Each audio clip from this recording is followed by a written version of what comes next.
Sir ನಮಸ್ಕಾರ sir. ನಮಸ್ತೆ sir. Sir ಇವತ್ತು ಜನವರಿ 25ನೇ ತಾರೀಕು ಈ ಒಂದು ಪ್ರಜಾಪ್ರಭುತ್ವದ ಮೈಲುಗಲ್ಲಾದಂತಹ ಒಂದು ಮತದಾನದ ದಿನ ಇವತ್ತು. ಹಾಗಾಗಿ ಮತದಾರ ಪ್ರಭುಗಳ ಕುರಿತು ತಮ್ಮ ಒಂದು ಅಭಿಪ್ರಾಯವೇನು ಸರ್? ಇದರ ಬಗ್ಗೆ ಇದರ ಮಹತ್ವಿಕೆ ಏನು ಸರ್? ನಮಸ್ಕಾರ ಪ್ರಿಯ ವೀಕ್ಷಕರೇ. ನಿಜವಾಗ್ಲೂ ಕೂಡ ನಮ್ಮ ಸಂದರ್ಶಕರು ಒಳ್ಳೆಯ ವಿಚಾರವನ್ನು ಇವತ್ತು ಎತ್ತಿದ್ದಾರೆ.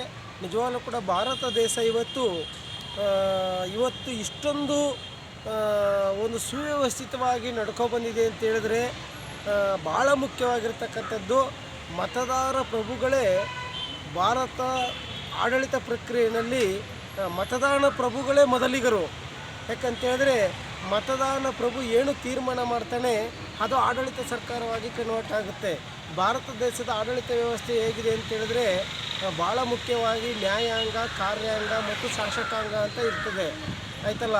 ಶಾಸಕಾಂಗ ಏನೆಲ್ಲ ಕಾರ್ಯಕ್ರಮಗಳನ್ನ ಜಾರಿಗೆ ತರ್ತದೆ ಅದನ್ನು ಕಾರ್ಯಾಂಗ ಅದನ್ನು ಕಾರ್ಯರೂಪಕ್ಕೆ ತರ್ತದೆ. ಅದೆರಡನ್ನೂ ಸರಿದೂಗಿಸುವಂಥ ಕೆಲಸವನ್ನು ನ್ಯಾಯಾಂಗ ಮಾಡ್ಕೊಂಡು ಹೋಗ್ತದೆ. ಆದರೆ ಶಾಸಕಾಂಗ ಆಡಳಿತಕ್ಕೆ ಬರಬೇಕು ಅಂತೇಳಿದರೆ ಭಾಳ ಮುಖ್ಯವಾಗಿ ಭಾರತ ದೇಶದಲ್ಲಿ ಪ್ರಜಾಪ್ರಭುತ್ವ ವ್ಯವಸ್ಥೆಯನ್ನು ನಾವು ಅದರಲ್ಲೂ ವಯಸ್ಕ ಮತದಾನ ಒಂದು ವ್ಯವಸ್ಥೆಯನ್ನು ನಾವು ಅಳವಡಿಸ್ಕೊಂಡಿದ್ದೇವೆ. 18 ವರ್ಷ ತುಂಬಿರ್ತಕ್ಕಂಥ ಪ್ರತಿಯೊಬ್ಬ ಭಾರತದ ಪ್ರಜೆಯೂ ಕೂಡ ಮತದಾನವನ್ನು ಮಾಡುವ ಮೂಲಕ ತನ್ನ ರಾಷ್ಟ್ರವನ್ನು ತನ್ನನ್ನು ಆಳಿಕೊಳ್ಳುವಂಥ ಒಬ್ಬ ರಾಜನನ್ನು ಆಯ್ಕೆ ಮಾಡ್ತಕ್ಕಂಥ ಒಂದು ಪ್ರಕ್ರಿಯೆಗೆ ನಾವು ಮತದಾನ ಅಂತ ಕರಿತೀವಿ, ಆಯ್ತಲ್ಲ. ಒಂದು ಕಾಲಘಟ್ಟದಲ್ಲಿ ಮತದಾರ ಪ್ರಭು ಒಂದು ಇತಿಹಾಸ ಪೂರ್ವ ಘಟ್ಟದಲ್ಲಿ ಹೇಗಿತ್ತು ಅಂತ ಹೇಳಿದ್ರೆ ಒಬ್ಬ ರಾಜ್ಯ ಆಳುವಂಥ ಒಬ್ಬ ದೊರೆ ಎಲ್ಲಿ ಹುಟ್ಟುತ್ತಿದ್ದ ಅಂತ ಹೇಳಿದ್ರೆ ರಾಣಿಯ ಗರ್ಭದಲ್ಲಿ ಹುಟ್ಟುತ್ತಿದ್ದ, ಆಯ್ತಲ್ಲ. ಆದರೆ ಈ ಸ್ವತಂತ್ರ ಭಾರತದಲ್ಲಿ ಒಬ್ಬ ದೇಶ ಆಳುವಂಥ ದೊರೆ ಎಲ್ಲಿ ಹುಟ್ಟುತ್ತಾನೆ ಅಂತ ಹೇಳಿದ್ರೆ ಮತದಾರರ ಪೆಟ್ಟಿಗೆನಲ್ಲಿ, ಅಂದರೆ ಮತಪೆಟ್ಟಿಗೆಯಲ್ಲಿ ರಾಜ ಹುಟ್ಟುತ್ತಾನೆ.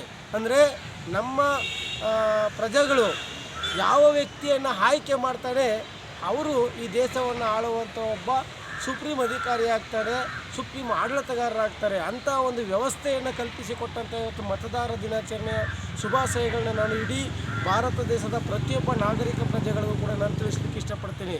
ಆದರೆ ಇವತ್ತು ಮತದಾನ ಅಂತಕ್ಕಂಥದ್ದು ಏನಾಗ್ತಾ ಇದೆ ಅಂತ ಹೇಳಿದ್ರೆ ಇವತ್ತು ನ್ಯಾಯಯುತವಾಗಿ ಮತದಾನ ಮಾಡುವಲ್ಲಿ, ಪಾರದರ್ಶಕವಾಗಿ ಆಯ್ಕೆ ಮಾಡುವಲ್ಲಿ, ಆಯ್ತಲ್ಲ, ಮುಕ್ತ ಮತದಾನ ಮಾಡುವಲ್ಲಿ ಇವತ್ತು ಭಾರತ ದೇಶದ ವ್ಯವಸ್ಥೆ ಇವತ್ತು ಎಲ್ಲೋ ಒಂದು ಕಡೆ ಎಡುತ್ತಾ ಇದೆ ಅಂತಕ್ಕಂಥ ವಾತಾವರಣ ಕಾಣಿಸ್ತಾ ಇದೆ. ಇವತ್ತು ಬ್ಯಾಲೆಟ್ ಪೇಪರ್ಲಿದ್ದದ್ದು ಇವತ್ತು ಏನಾಗ್ಬಿಟ್ಟಿದೆ ಅಂದರೆ EVM ಬಂದು ನಿಂತುಬಿಟ್ಟಿದೆ. EVM ಅಂತಕ್ಕಂಥದ್ದು ಏನು ಅಂತಂದರೆ ಮನುಷ್ಯರೇ ಕಂಡಿಡ್ತಕ್ಕಂಥ ಮಿಷಿನು.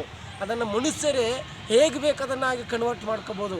ಆದರೆ ಬ್ಯಾಲೆಟ್ ಪೇಪರ್ನೊಳಗಡೆ ಕೂಡ ಈ ಪ್ರಜಾಪ್ರಭುತ್ವ ವ್ಯವಸ್ಥೆ ನಡೀಬೇಕು.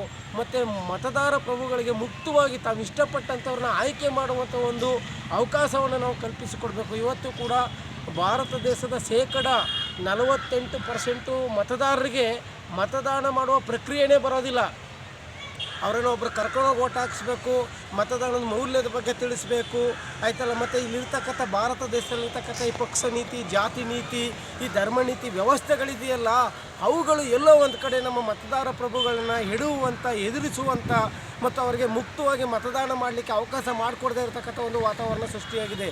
ಜೊತೆಗೆ ಮತದಾನ ಪ್ರಕ್ರಿಯೆಯಲ್ಲಿ ಭಾಗವಹಿಸ್ತಾ ಇರ್ತಕ್ಕಂಥ ನಮ್ಮ ಈ ಚುನಾವಣೆ ಪ್ರಕ್ರಿಯೆಯಲ್ಲಿ ಈ ನಾಮಪತ್ರವನ್ನು ಸಲ್ಲಿಸಿ ಚುನಾವಣೆಗೆ ನಿಲ್ತಕ್ಕಂಥ ವ್ಯಕ್ತಿಗಳಿದ್ದಾರಲ್ಲ ಅವರು ಕೂಡ ಎಲ್ಲೋ ಒಂದು ಕಡೆ ತಮ್ಮ ಹಣದಿಂದ, ತಮ್ಮ ತೋಳು ಬಲದಿಂದ, ತಮ್ಮ ಶ್ರೀಮಂತಿಕೆಯಿಂದ, ತಮ್ಮ ಜಾತಿ ಬಲದಿಂದ ಮತದಾರರನ್ನು ಇವತ್ತು ಖರೀದಿ ಮಾಡುವಂಥ ಒಂದು ವಾತಾವರಣ ಇವತ್ತು ಸೃಷ್ಟಿಯಾಗ್ಬಿಟ್ಟಿದೆ.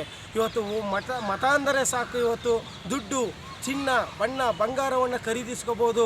ಮತ್ತು ಓಟಿಗೆ ನಿಲ್ಲವನ ಹತ್ರ ಯಾವ ಥರದಲ್ಲಿ ಬೇಕಾದ್ರೂ ಕೂಡ ನಾವು ಹಣಕಾಸನ್ನು ಕೇಳ್ಬೋದು. ಅವನು ನಮ್ಮೆಲ್ಲವನ್ನು ಕೂಡ ಖರೀದಿ ಮಾಡುವ ಮೂಲಕ ನಮ್ಮ ಓಟ್ಗಳನ್ನು ಅವನು ತೆಗೆದುಕೊಳ್ತಾನೆ. ತನ್ನಿಷ್ಟ ಬಂದಂಥ ಒಂದು ಆಳ್ವಿಕೆಯನ್ನು ಮಾಡುವ ಮೂಲಕ ಈ ದೇಶವನ್ನು ಒಂದು ಅರಾಜಕತೆಗೆ ತರುವಂಥ ಒಂದು ವ್ಯವಸ್ಥೆಯನ್ನು ಇವತ್ತು ಮಾಡ್ತಾ ಇದ್ದಾರೆ. ಈ ನಿಜವಾಗ್ಲೂ ಕೂಡ ಅದು ಆಗಬಾರ್ದು. ಮತದಾನ ಅಂತೇಳಿದ್ರೆ ಎಲ್ಲದರಲ್ಲಿಕ್ಕಿಂತಲೂ ಶ್ರೇಷ್ಠವಾದ ದಾನ. ಅದನ್ನು ನಾವು ಮತದಾನದ ಮೌಲ್ಯವನ್ನು ಅರ್ಥ ಮಾಡ್ಕೊಳ್ಳೋದ್ರ ಮೂಲಕ ನಮ್ಮ ಮತದಾರ ಪ್ರಭುಗಳು ಸರಿಯಾಗಿರ್ತಕ್ಕಂಥ ವ್ಯಕ್ತಿಗಳಿಗೆ ಮತ ಹಾಕಿದ್ರೆ ನಿಜವಾಗ್ಲೂ ಕೂಡ ಭಾರತದ ಪ್ರಜಾಪ್ರಭುತ್ವ ವ್ಯವಸ್ಥೆ ಇಡೀ ಜಗತ್ತಿಗೆ ಒಂದು ಶ್ರೇಷ್ಠತೆಯನ್ನು ಸಾರುವಂಥದ್ದು ಭಾರತದ ಪ್ರಜಾಪ್ರಭುತ್ವ ವ್ಯವಸ್ಥೆ. ಅದರ ಮತದಾನದ ಮೌಲ್ಯವನ್ನು ನಾವು ಅರ್ಥಗಳೇ ಏನು ಮಾಡ್ತಾಯಿದ್ದೀವಿ ಅಂದರೆ ನಮ್ಮ ಮತಗಳನ್ನ ಮಾರಿಕೊಳ್ಳುವ ಮೂಲಕ ಸರಿಯಾದ ರೀತಿಗೆ ವ್ಯಕ್ತಿಗಳನ್ನು ನಾವು ಒಂದು ಕ್ವಾಲಿಟಿ ಇರ್ತಕ್ಕಂಥ ಒಂದು ಸಬಲತೆ ಇರ್ತಕ್ಕಂಥ ವ್ಯಕ್ತಿಗಳನ್ನ ನಾವು ಆಯ್ಕೆ ಮಾಡದೆ ಇವತ್ತು ಎಲ್ಲೋ ಒಂದು ಕಡೆ ನಮ್ಮ ಮತದಾನ ಮೌಲ್ಯವನ್ನು ಕಳ್ಕೊತಾ ಇದೆ ಅನ್ನೋ ಕಾಣಿಸ್ತಾ ಇದೆ. ಬನ್ನಿ ನಾವೆಲ್ಲರೂ ಸೇರಿ ಮತದಾನದ ಜಾಗೃತಿ ಮಾಡುವ ಮೂಲಕ ಮತದಾರ ಪ್ರಭುಗಳನ್ನ ಎಚ್ಚರಿಸೋಣ. ಏಕೆಂತಂದರೆ ಒಂದೊಂದು ಓಟು ಕೂಡ ಈ ದೇಶದ ಸುಭದ್ರತೆಯನ್ನು ಕಾಯುವಲ್ಲಿ, ಈ ದೇಶದ ಸುಸ್ಥಿರತೆಯನ್ನು ಕಾಯುವಲ್ಲಿ, ಈ ದೇಶದ ಘನತೆಯನ್ನು ಎತ್ತಿ ಹಿಡಿಯುವಲ್ಲಿ ಒಂದೊಂದು ಓಟು ಕೂಡ ಅಮೂಲ್ಯವಾದದ್ದು ಅನ್ನೋದನ್ನು ನಮ್ಮ ಮತದಾರ ಪ್ರಭುಗಳಿಗೆ ತಿಳಿಸುವ ಮೂಲಕ ನಾವು ಭಾರತದ ಪ್ರಜಾಪ್ರಭುತ್ವ ನೀತಿಯನ್ನು ಎತ್ತಿ ಹಿಡಿಯೋಣ.